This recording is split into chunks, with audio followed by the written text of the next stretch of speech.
आजची रेसिपी आहे आपली मायक्रोवेव्हमधली व्हेज मोमोज। तर त्यामध्ये आपण हे सारण करून घेतलेलं आहे। तर त्यामध्ये किसलेला कोबी, शिमला मिरची, त्यानंतर आपण बारीक चिरलेला कांदा, आलं लसणाची पेस्ट, ब्लॅक पेपर, हिरवी मिरची आणि सोया सॉस, मीठ घालून हे परतून घेतलेलं आहे मायक्रोवेव्ह हाय टेम्परेचरला एक 3 ते 4 मिनिट। त्यानंतर आपण हे गोळे तयार करून घेतलेले आहे। ते कणिक आपल्याला 15 ते 20 मिनिटं भिजत ठेवून द्यायचं आहे। ऑइल आणि मीठ घालून पीठ मिक्सिंग करून घ्यायचं आहे। गोळे केले त्याच्यामध्ये आपण हे लाटून घ्यायला लागलोय तेलावर आणि त्यामध्ये आपण सारण भरून मोदकासारखं आपण त्याला आकार देऊ। मोदकासारखा आपण त्याला आकार देऊ। त्यामध्ये सारण भरून आपण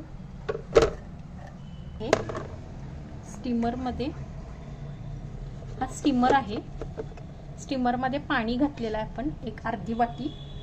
त्यानंतर ना ह्याला ऑइल लावलेलं आहे।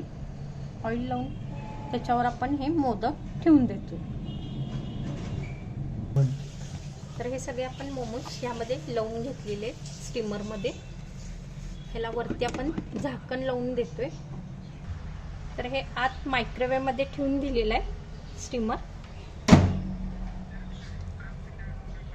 मोड सिलेक्ट करतोय मायक्रोवेव्ह 900 टेम्परेचर, टाइम देतोय 3 मिनिट आणि हे स्टार्ट। एंड म्हणून बजेर झालेला आहे।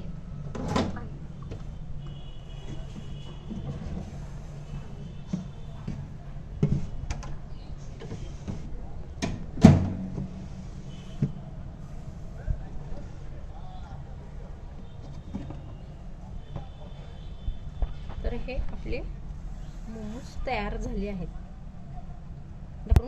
बघा।